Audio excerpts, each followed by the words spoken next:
Oke, kita lanjut ke fitur create bagian modul subject ya. Sekarang Dian komen dulu method create-nya. Nah, di sini teacher store kita tinggal ganti jadi subject store ya.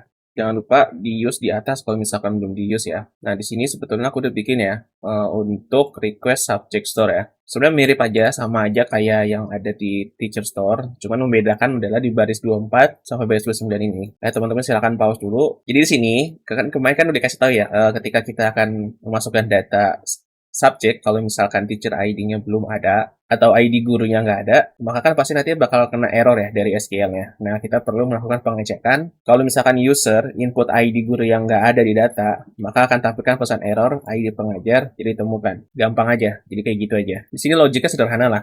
Kita tinggal ambil model show, ya kan? Terus yang dari request teacher ID dari inputan user lewat form, kita convert ke integer ya. Karena biasanya hasil inputan form itu pasti string sih. Terus kita hitung aja MySQL 6 rows-nya, ada berapa barisnya hasilnya dari query show ini. Kalau misalkan hasil barisnya 0, ya sudah tampilkan error message. Tapi kalau enggak, ya sudah error message-nya nggak perlu diisi. Ya, gampang aja. Sederhana aja kayak gitu. Sekarang kita bikin front end-nya dulu ya. Tadi kan di controller-nya udah kita bikin ya. Subject story juga udah di implement ya untuk ambil error message sama input. Tinggal kita bikin halamannya. Ini view-nya masih menggunakan teacher ya. Ganti ke subject. Gampang ya, sama kayak kemarin. Tinggal copy paste aja dari halaman create ke folder subject.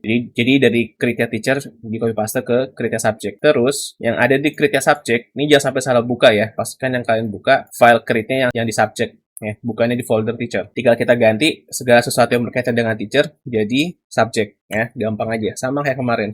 Copy paste aja sama ganti-ganti value yang diperlukan aja. Dah, selesai. Semuanya udah berubah ya, dari teacher ke subject. Ini dari tambah data guru jadi mata pelajaran ya. Wah, ini jadi panjang banget ya. Mungkin kita ke bawahin deh ya, setelah tanda tanya ini kasih tab, terus kado-nya pindah ke bawah. Dah, biar enak dibaca. Oke, untuk URL-nya udah diganti, tinggal kita ganti formnya ya. Kan kita cuma perlu nama mata pelajaran, kemudian ini name-nya ganti jadi bahasa Inggris aja ya. Jadi codingannya bahasa Inggris, tapi aplikasinya bahasa Indonesia. Ganti semuanya yang dari full name ke subject. Kita nggak akan pakai dropdown-nya di sini. Jadi dropdown-nya bisa kita hapus. Kenapa kita nggak pakai dropdown dan kenapa kita input manual ID guru? Kenapa nggak kita pakai aja dropdown-nya supaya tampilan daftar guru nanti muncul di dropdown gitu loh. Dan menurut aku itu nggak best practice ya, kalau misalkan kita belum pakai JavaScript. Kalau kita nampilin semua data guru di dalam dropdown, bayangin data gurunya ada 1000, itu mau kita tampilin semua. Itu bisa bahaya, itu bisa berat. Jadi aku nggak mau implementasi itu ke sini, karena kita belum belajar JavaScript. Jadi user harus input guru ID-nya secara manual. Jadi di sini kita ganti jadi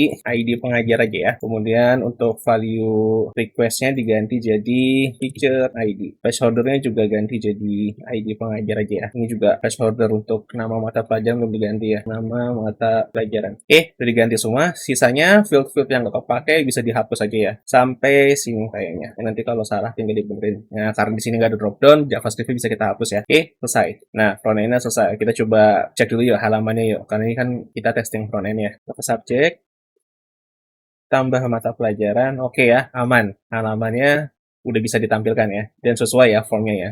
Ini coba kita klik kembali, oke udah ke subject ya, udah nggak ke teacher lagi. Kita balik ke codingan, kita lanjutin. Sekarang kita beresin bagian backend-nya ya. Sekarang kan file-nya udah jadi nih, tinggal kita bikin method store-nya ya. Kita uncomment dulu, sama aja. Teacher store diganti jadi subject store. Modelnya diganti jadi subject model. Selesai. Method store-nya di modelnya kita coba cek deh, udah kita buat belum ya? Belum ya. Ini ya, kita bikin dulu ya. Di sini tinggal kita uncomment. Yang perlu kita ganti cuman prepare sama bind paramnya aja ya, karena kan query-nya kita ubah ya. Jadi ini aku hapus dulu deh.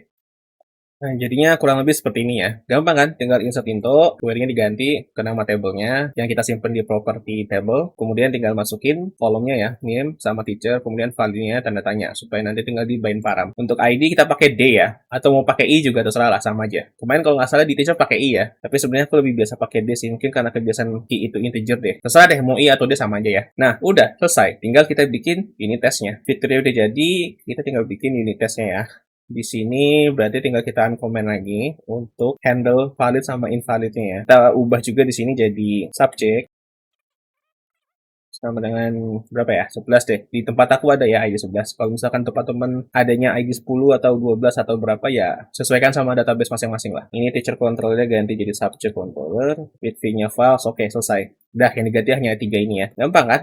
Oh, tinggal copy paste aja kan. Ya ini kalau belum di refactor. Seharusnya kita refactor dulu sih, tapi nggak apa-apa, nanti aja belakangan. Biar teman-teman paham ya cara kerja PHP OOP MVC dasarnya dulu. Pada dasarnya ya cuma copy paste gini aja kalau misalkan kasusnya mirip. Tapi kalau kasus yang nggak mirip, baru teman-teman harus bikin logic baru atau lain sebagainya lah. Ingat, ini karena kasus yang mirip, kita bisa melakukan copy paste seperti ini. Tapi kalau kasus yang nggak mirip, beda cerita ya. Oke, berarti di sini teacher ID-nya dikosongin ya. Oke, kita coba jalanin komennya ya. Seperti biasa, buka komen promnya, terus jalanin perintah unit testnya.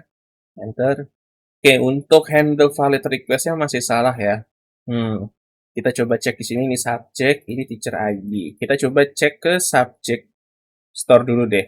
Mungkin ada yang salah di sini. Oh, seharusnya name ya, bukan subject ya. Karena di database-nya kalau kita lihat, di table subject adanya kolom name ya. Seharusnya bukan subject ya, kita namain request-nya ya. Kita balik ke codingan dulu deh intinya. Tutup dulu comment prompt-nya. Kita ke front end-nya dulu ya. Ini subject-nya kita ganti jadi name ya. Jadi sebisa mungkin nama request-nya sama kayak nama kolomnya supaya nanti nggak repot gitu. Tapi kalau udah bermainan API nggak harus selalu sama sih. Tapi kalau bisa sama ya kenapa tidak. Kemudian di bagian subject model-nya kita lihat di sini oke request name ya. Kemudian name. Oh ya, tadi aku bikin sini name ya padahal ya, bukan subject. Tapi nggak apa-apa lah. Berarti sekarang kita lanjut ke subject test. Ini kita ganti jadi name, ini kita ganti juga jadi name. Kita coba jalanin lagi. Seharusnya sekarang udah aman. Ya, udah centang semua ya. Query index, store can handle valid request, dan store can handle invalid request. Ya, berarti secara unit test, backend kita seharusnya sudah aman ya. Kita coba cek ke database deh. Refresh, masuk ya. Subject A, teacher ID 11. Sekarang kita coba testing lewat front end. Balik ke browser,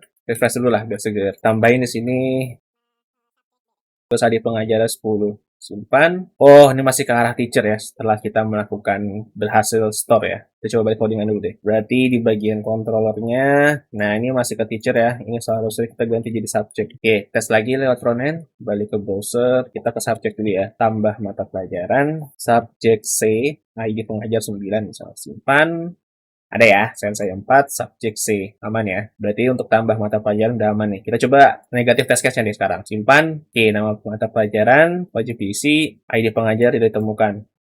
Seharusnya errornya nggak ID pengajar tidak ditemukan ya, tapi ID pengajar wajib diisi. Ya ini cuman kesalahan logik sedikit aja sih, bisa kita benerin lah. Kita balik ke bagian subject store. Nah, di sini ya, kita cek dulu. Kalau misalkan error message ini belum ada, berarti kan not reset ya di sini. Nah, jangan lupa tambahin n di sini. Nah, selesai. Baru nanti dia akan masuk ID pengajar tidak ditemukan ketika error message teacher ID belum dibuat. Balik ke browser, coba simpan. Nah, ID pengajar wajib diisi. Coba misalkan ID pengajar 99 ya. Terus subject simpan. Nah, ID pengajar tidak ditemukan. Oke, berarti error message juga udah aman ya untuk ini front end. Nah, oke, berarti bisa dibilang untuk subject bagian create sudah selesai ya. Kita bakal lanjut ke bagian subject view di video selanjutnya.